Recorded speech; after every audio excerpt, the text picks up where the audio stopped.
Wheelchair tennis is actually a brand new sport in the larger context of things, because there's a birth date, and that's the year 1976, where a person of the name of Brad Parks from San Clemente, California, had an injury, a spinal cord injury. He was an avid tennis player and went back on a tennis court to see if he could still play.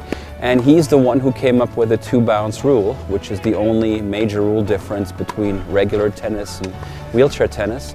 Well, at Tennis BC, we're trying to inspire people to play tennis. And once they're inspired to play tennis, we try to enable them to play more. It's frequency of play that we're after. We do a lot of development work with new players and show them a pathway through to high performance if they choose that, or as a sport for life. One of our big mandates is to recruit new players. Tennis Canada works in partnership with the provincial wheelchair associations. So in case of BC, we have an outstanding partnership with BC Wheelchair Sports. What BC Wheelchair Sports does on a provincial level is they organize what we call recruitment sessions, have a go days at rehab centers or just at tennis clubs, and just getting the word out to the community. That's how we recruit most of our players. Tennis BC is an associated member of Tennis Canada. I had the pleasure to meet Mark Roberts just at our Birmingham Nationals a couple of months ago, and it was great to see how involved he was, how curious he was, because he was new to the job, wanted to learn more, wanted to hear from our athletes. For wheelchair athletes, I think we can help them provide as many tournaments as we can. Playing tournaments is how you improve.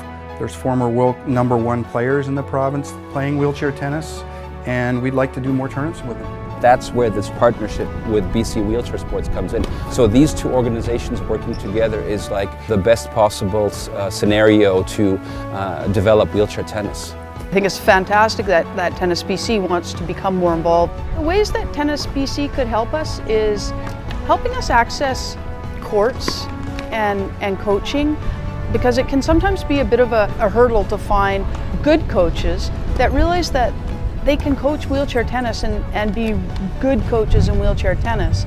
If you get instruction at the very start, I think it's vital to get that instruction. And what I think is missing in the community is that all these coaches that are certified as tennis instructors, they can adapt their coaching very easily to accommodate a wheelchair tennis player. My name is Sarah Hunter.